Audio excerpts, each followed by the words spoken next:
Okay. In the water body, too much sewage leads to a decrease in the temperature of the water, which causes in death of aquatic animals. B, an increase in the number of aquatic animals in the water. C, an increase in the bacterial population, which reduces the level of oxygen in the water. D, a decrease in the bacterial population, which increases the level of oxygen in the water. So that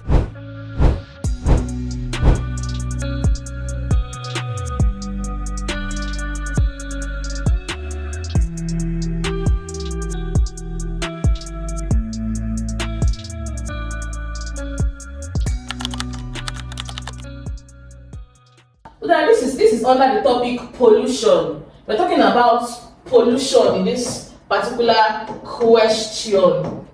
So they're asking us that what's the effect of sewage in a water body? Now the effect of sewage in a water body, when there is sewage in the water body, you know that there are decomposers that will have to break down those sewages, and that's the decomposers that normally break down those sewages. They are called the bacteria. So when bacteria breaks down this sewage that is inside this water body, they use up the oxygen. They use up the oxygen process to decompose it. At the end of the day, it leads to shortage of oxygen in the water. If you are rearing fishes, you notice that if your water becomes too dirty, these fishes, they die. Now the reason why they are dying is because of the oxygen level is low. Sewage or impurities inside water makes the oxygen level to decrease, and that's what now leads to suffocation for the fishes, because they have to breathe. We living to breathe in oxygen, especially animals, we breathe in oxygen, breathe out carbon dioxide. So let's look at what rhymes that. Okay, so the option that goes with that is a decrease in the temperature of the water, okay, which causes death in the Okay, let's look at B, an increase in the number, because sewage does not have anything to do with the temperature. The sewage of pollutants will never have anything to do, it does not affect the temperature of the water body. An increase in the number of aquatic animals, instead it will lead to the death. An increase in the bacterial population, which reduces the level of oxygen. Yes, that can be our answer. Option D, a decrease in the bacterial population, which increases the level. No. Our answer is option C. Number 12. 10.0 dm cube of water was added to 2.0 mole dm cube of 2.5 dm cube solution of HCl. What is the concentration of the final solution in mole per dm cube? Now the formula we're going to be using for this question is the C1 V1 is equals to C2 V2. Now why are we using this formula? If you notice, in this question we have parameters. We have two parameters. We are talking about the concentration and the volume. Why is it volume? Because it's in dm cube. We're talking about the concentration and the volume. So this is our C represents our concentration, V represents our volume. When you are solving a question like this, the first thing that you should do is you have to know which one is your C1, which one is your V1, which one is your C2, which one is your V2. So our C1, which is our first concentration, is, don't forget that it is a mole per dm cube. That is 2.0 mole per dm cube. 2.0 mole per dm cube. Now our V1 was added to 2.0 dm of 2.5, okay, that is 2.5 dm cube. So our V1 is 2.5 dm cube. Now our C2, our second concentration, that's what we are looking. We're looking for the final concentration of the final solution, so we don't know it. Now what's our V2? Now listen carefully. If you notice, we're not giving a particular V2. We're not giving the final volume. We have to get this. It's a very technical question. We have to get the final volume by ourselves. Let's go back to the question. It said 10 dm cube of water was added to 2.0 mole per dm cube of 2.5 dm cube of solution of Get the cheapest science materials from allschoollabs.com. HCl. So they are saying that inside this 2.5 dm cube of HCl, they added 10 dm cube of water again. Now that is what that so for us to get our final volume, we have to add this one with this one because they added it together. So to get our V2, we can say that it is 2.5 plus 10.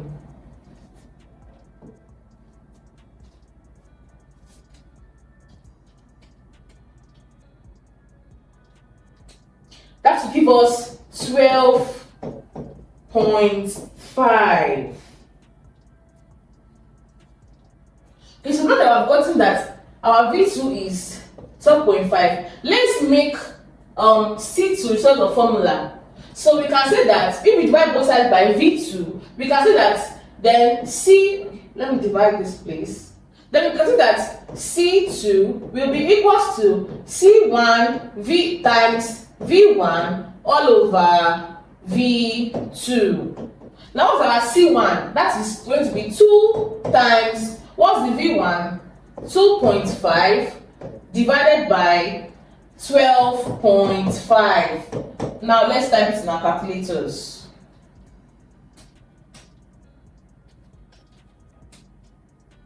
So it's going to be 5.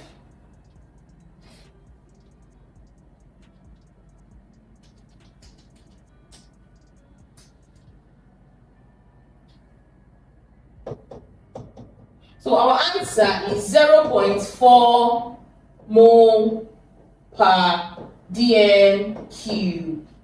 Our answer is 0.4, which makes our answer to be option A, 0.4 mole per dm cube. That's our C2. So you can write it that we got 0.4. Number 13. 3 drops of 1.0 mole per dm cube of solution of HCl was added to 20 centimeter cube of a solution of pH 6.4. Let's note that pH 6.4. The pH of the resulting solution will be A, close to that of pure water, B, less than 6.4, greater than 6.4, unaltered. When you see a question like this, it does not need calculation. We have to break the question down very, very fast. So they're telling us that 3 drops of 1.0 mole per dm cube of solution of HCl. Let's first attack this pH 6.4. Now on our pH scale, let's say this is our pH scale. You know that it's from 1 to 14. Now from 1 to 14, it's going from acidic to alkaline or basic.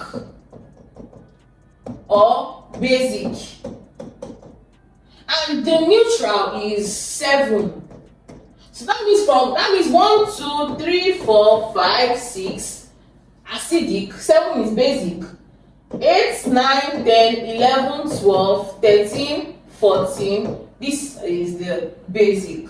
So this is the acidic and this is the basic. And they have given us that the pH is 6.4. That means the pH is around here. So it's still going to, that means they're telling us that the pH is acidic. This is an acidic pH. So the thing is that when you for this acidic solution, if we now further add droplets of HCl into that particular acidic solution, what will happen? So it's like you are trying to add more acid into this acidic solution, which means that it's going to increase the acidity further.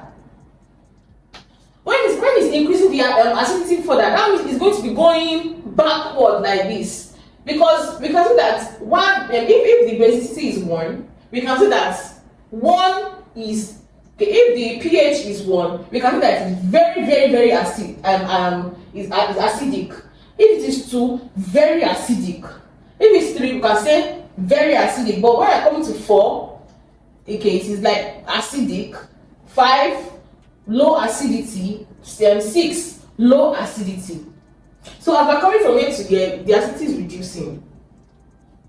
But then the thing is that we are going to add more HCl again into this acidic solution again, which means that it will push it back again. It will get more acidic. That means it's going to go back. So let's look at the option.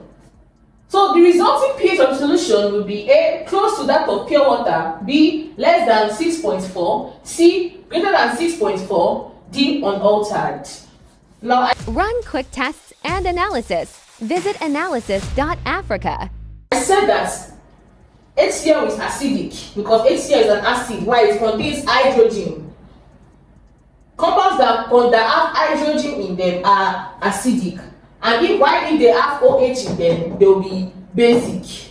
But this is an acid. So it's going to go back. So we can see that it's going to be less than 6.4 because we are increasing the acidity of that particular solution.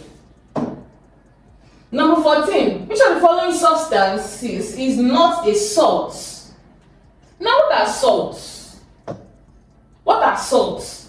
Salts are acids that have been replaced by a metal.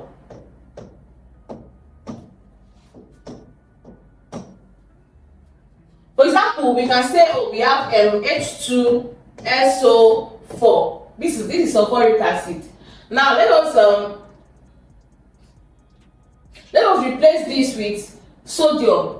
We can say it's going to be Na2SO4. Now this is an acid. This is a salt. Why? This hydrogen has been replaced by this particular metal, which is sodium. That's what salts are. So this aluminum oxide is not even a salt. This is an oxide. Sodium hydrogen trisulfate 5. Now, because there is still hydrogen there, this is an acidic salt, but it is still a salt. So we can say this is an acidic salt. Sodium triisocarbonate 5 is a salt. Zinc chloride is also a salt. Now, the only one out of this option that is not a salt is the aluminium oxide. This is an oxide. Oxides are not salt. Note that. Oxides are not salt. So our answer is option A.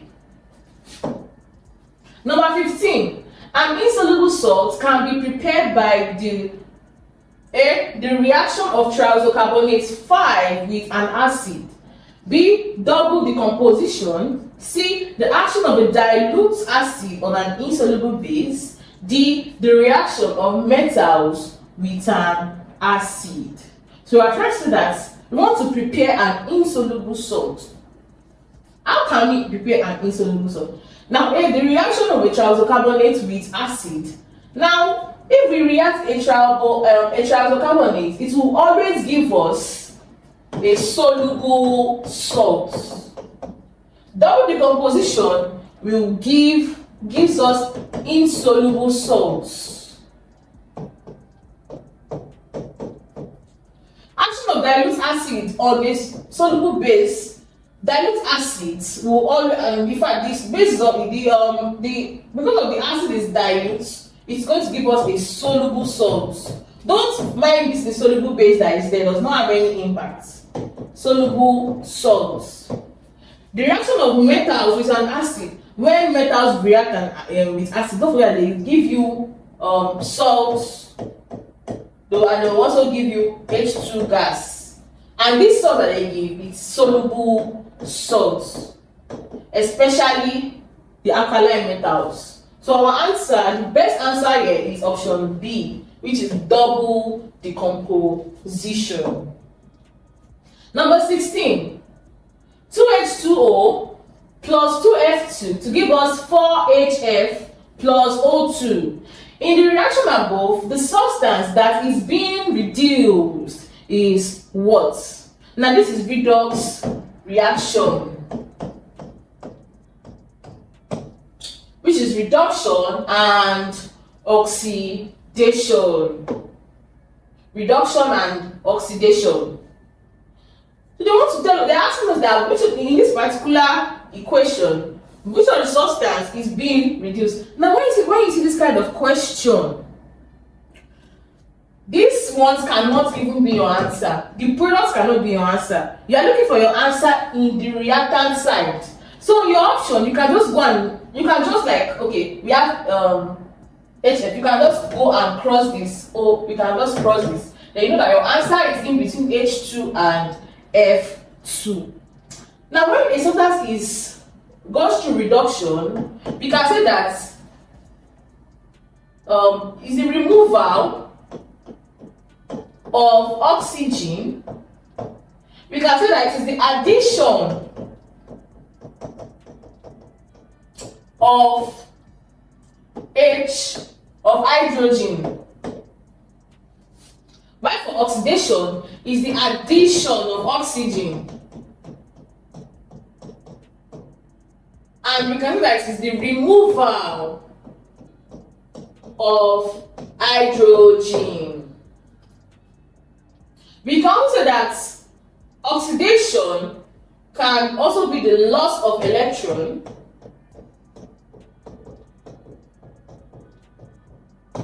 while reduction will be the gain of electron. So this is some definition of the redox reaction. So now that we have this, they're now asking us that which of the following was reduced. Which one was reduced? Which one went through reduction? Now we have said that reduction is the addition of hydrogen. Now if you look very well, let's look at this. Okay, we have oxygen here. Okay, we have said addition of hydrogen. Okay, now if you look at this this fluorine here. When it came to this place, hydrogen was added to it. So because hydrogen was added to this 400,000 cheap medicines, cosmetics and analytical supplies. Everything in one big place. allschoollabs.com. Fluorine, and we have said that the addition of hydrogen is reduction. That means our answer can be F2. It's F2 because when it moved in the product side, H was added, and we have said that H is what? Reduction. So that is why we can see that the F2 was reduced to HF. Number 17. In an electrochemical cell, polarization is caused by A. Chlorine, B. Oxygen, C. Tetrasulfate 6 acid, and D. Hydrogen. So in electrochemical cells, polarization is most time caused by hydrogen. Number 18. In an endothermic reaction, if there is a loss in entropy, the reaction will what? A. Be indeterminate, B. Spontaneous, C. Not spontaneous, and D. At equilibrium. Now we know that in endothermic reaction, that means it is being absorbed.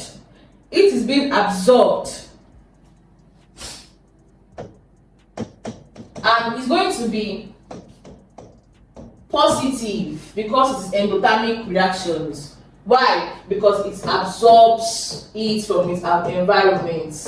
So, and when something is absorbing it, what does it mean? It's adding it. That's why it is positive.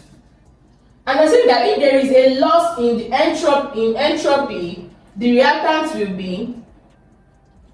Now this means that what is entropy? Entropy is the degree of disorderliness.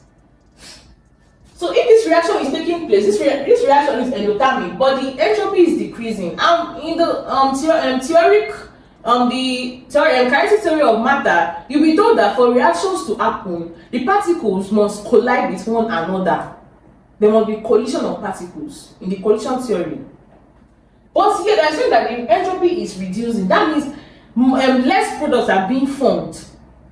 Because its entropy is reducing, entropy has to be very, very, very fast for reaction to take place, to be spontaneous. But here we are told that there is a loss in the entropy. This alone, we can get our answer from this particular information alone. So it tells us that this reaction will not be spontaneous. Number 19. The minimum amount of energy required for a reaction to take place is the activation energy. The lattice energy does not have anything to do with the reaction. Activation energy, that is the energy that is required for an atom to lose electron in gaseous state. So it's not that. Kinetic energy is the energy that is obtained from movement or from work being done. So that is not it. But I think they're saying that the one that will be required for the initiation, kinetic energy is the energy that has been built up when the particular reaction is already taking place. But for activation energy is the one, it is that initiating energy. And they said for a reaction to take place, they're talking about to initiate it. That's where we now have our answer to the activation energy. Number 20. Which of the following compound is a neutral oxide? Is a neutral oxide. That means it's neither it's neither acidic and it's neither basic. Note that all oxides of non-metals are acidic except CO. Now, while all oxides of metals are basic. Now we have, don't forget that for every law or theory there's always exceptions. Now for except oxides of Al, that's aluminium, Zn, zinc, and Pe, and we call them amphoteric because we can use them for, they can be basic, they can be acidic, so we call them amphoteric. So we have seen that all oxides of non-metals are acidic except for CO, while all oxides of metals are basic except oxides of aluminium, zinc, and lead. So let's look at these options that we're given. We're given carbon 4 oxide, sulfur 6 oxide, sulfur 4 oxide, and carbon 2 oxide. Now, if you notice, they are all non-metals. Carbon is a non-metal, sulfur is a non-metal, carbon and sulfur are both non-metals. So how could they want to pick the one that is neutral? Now, I've said except CO. Now, which of them is CO? CO is carbon 2 oxide. So our answer is option D.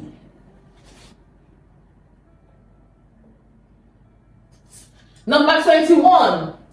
In the laboratory preparation of ammonia, the flask is placed in a slanting position so as to A. Prevent condensed water from breaking the reaction flask, B. Enable the proper mixing of the reactions in the flask, C. Enhances the speed of the reaction, D. Prevents formation of precipitates.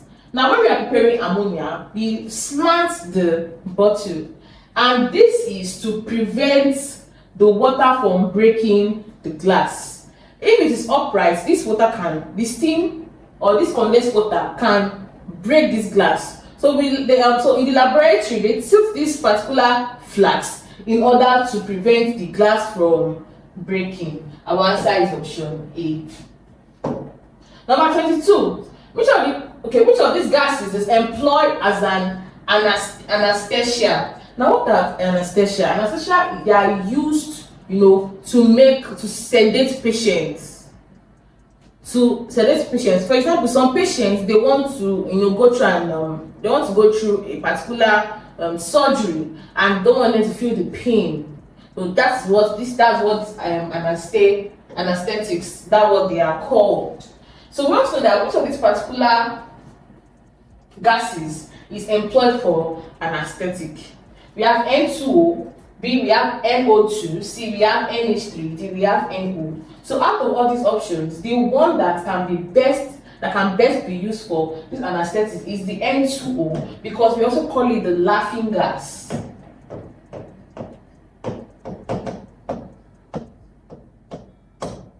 This laughing gas is used in anesthetics widely to sedate patients that are going into surgery, just light surgery.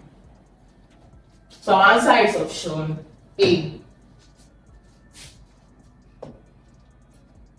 Number 23. Sulfur oxide is a strong reducing agent in the presence of water due to the formation of A. Hydroxide ion, B. Sulfur oxide, C. Hydrogen sulfide, D. Trisulfate for salt. Now, everybody knows that if you look at this question, they said that it's a strong reducing agent in the presence of water due to the formation of what? So they're asking us that if this sulfur oxide is reacting with this water, what happens to it? Now note that reducing agents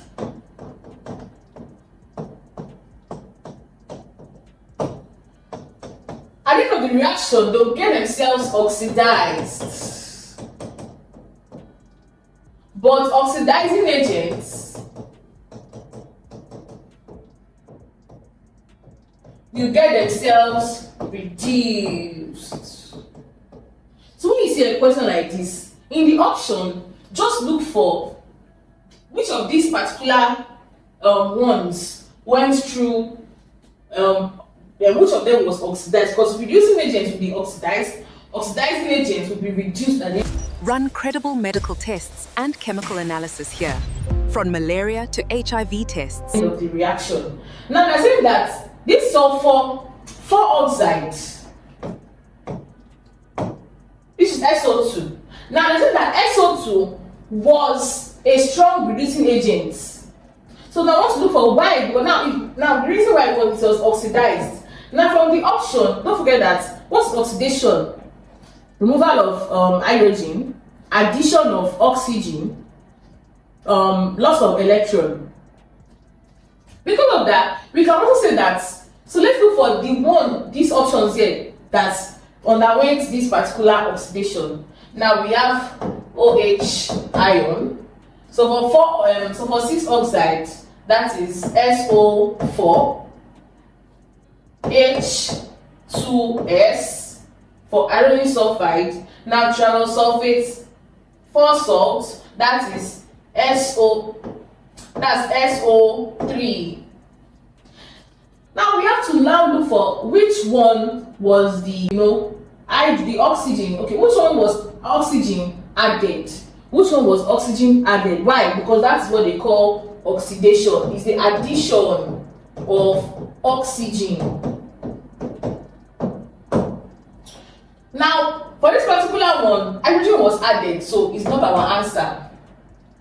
For this B, sulfur oxide, oxygen was actually added because it's changing from SO2 to SO4. So 2 other oxygens were added. Now for this hydrogen sulfide, it's H2S. Hydrogen was added, and that is reduction. So that's not our answer. So our answer is either B or D, because we have SO4 and SO3. They are both of them, oxygen was added. Now for you to get your answer, you have to favor the one that oxygen was added the most. You have to pick the option that oxygen was added the most. Now for option D, it's only one oxygen that was added to it, but option B, 2 oxygens were added to it. That means our answer option B. Option B is our best answer. Number 24. A metal that forms soluble trisulfate 4 ion is what?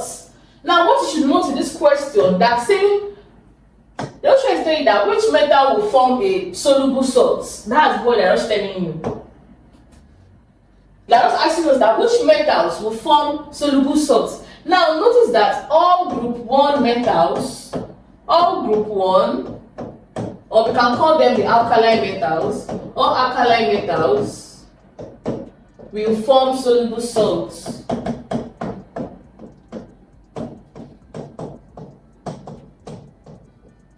All alkaline metals or all group 1 elements will form soluble salts. And what are examples of these alkaline metals? We have potassium, we have sodium, we have lithium.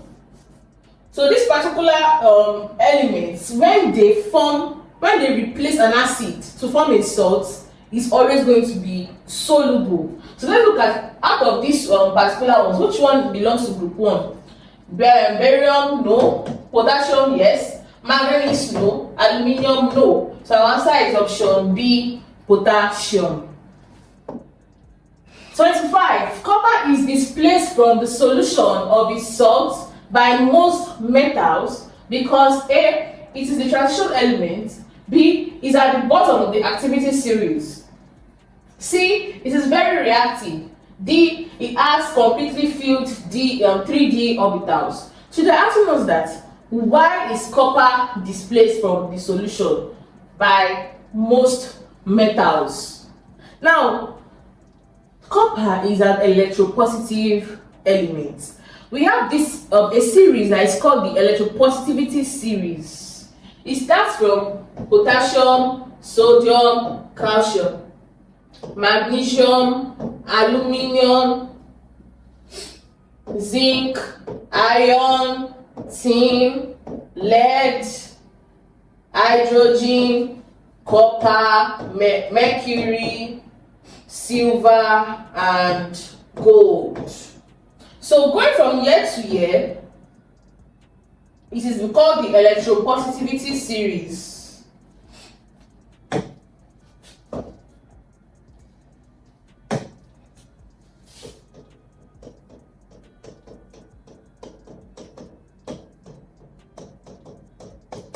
Now in this series, let's say we're reacting with we have Ag and Au. Au is gold, Ag is silver. The one that is above will replace the one that is below. Now let's look at where copper is. See where copper is. Copper is down, very, very down below the series. That means hydrogen will replace it, lead will replace it, zinc will replace it. Okay, no, tin will replace it, iron will replace it, zinc will replace it, aluminium will replace it, magnesium is going to replace it, calcium will replace it, sodium, potassium will replace this particular copper, because the one that is higher will replace the one that is lower. Just like senior brother, like let's say you want to fetch water now and your seniors, you see your seniors there, they cannot come and chance you that no, I'm better than you, let me fetch this water. That's what they are doing. So this copper is getting chance because it is located too low. Okay, it is located low, down below the series. The series is coming like this.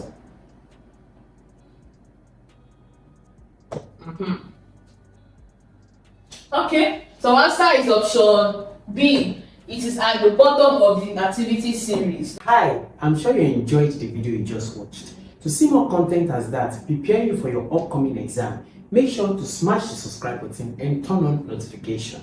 Also, remember that you can use the comment section to send us your questions or your inquiries, and we are happy to take them. I'll see you in the next video. Bye.